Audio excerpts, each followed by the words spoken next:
As we come on the air, the confetti and crackle of the political conventions have ended, and it's back to a hard reality. Those new jobs numbers showing an American economy stuck in neutral. Just 96,000 jobs created in the month of August, and that is far below predictions. And everyone is wondering if the president already knew these numbers last night, if we were looking at it in his face. ABC's Jake Tapper is here to tell us right now. Jake. Greetings from Iowa City, Diane. Frankly, White House officials had been hoping for the economy to start picking up this fall to help the president, but these numbers indicate that likely will not be the case, paving an all the more treacherous road for the president's re-election chances in these last 60 days. For the first time this campaign season, the president, vice president, and their wives hit the campaign trail, trying to portray an image of success and triumph. But disappointing jobs numbers rained on their parade, though in Portsmouth, New Hampshire, the president attempted the best possible spin. Today we learned that after losing around 800,000 jobs a month when I took office, business once again added jobs for the 30th month in a row, a total of more than 4.6 million jobs. But that's not good enough. We know it's not good enough. No, it's not. The White House was given the underwhelming jobs numbers yesterday, but officials will not say if the president saw them before his big speech. This morning, Mitt Romney called that speech extraordinarily surprising and disappointing, saying last night's party was followed with this morning's hangover. Almost 400,000 people dropped out of the workforce altogether.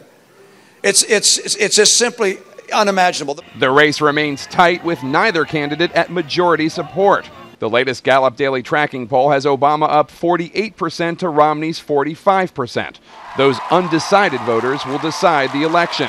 The president hopes they'll see this election not as a referendum on his performance as president, but as a choice between two competing economic visions. His, tax increases on wealthier Americans and spending on education and on putting people back to work, such as with jobs constructing roads and bridges. Today, Romney attacked the president's economic policies as a massive failure. If President Obama were reelected, we would have 4 more years of the last 4 years, and the American people are going to say no to that. Romney's pushing less regulation and lower taxes for businesses, a pitch that met with the president's mockery. That's because all they've got to offer is the same prescriptions that they've had for the last 30 years. Tax cuts to help you lose a few extra pounds. Tax cuts to improve your love life. It'll cure anything, according to them. Almost 36 million Americans watched the final night of the Democratic National Convention. That's about 2.5 million fewer than watched it 4 years ago. But frankly, with these wanting economic numbers, the president's TV ratings can't be foremost on his mind. Diane?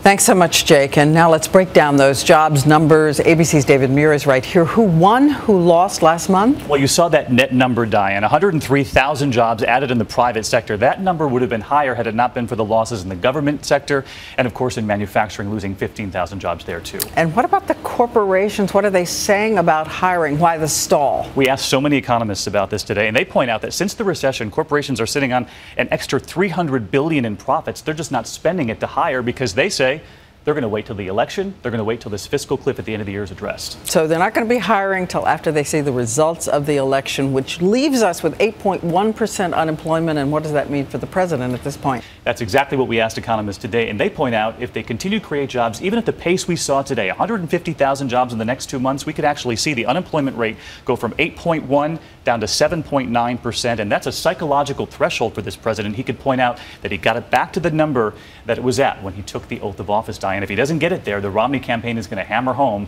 he did not get it below 8%. All right. Thank you, David. And of course, jobs in America will be front and center where George Stephanopoulos sits down with Republican vice presidential candidate Paul Ryan on This Week on Sunday, and we'll all be watching.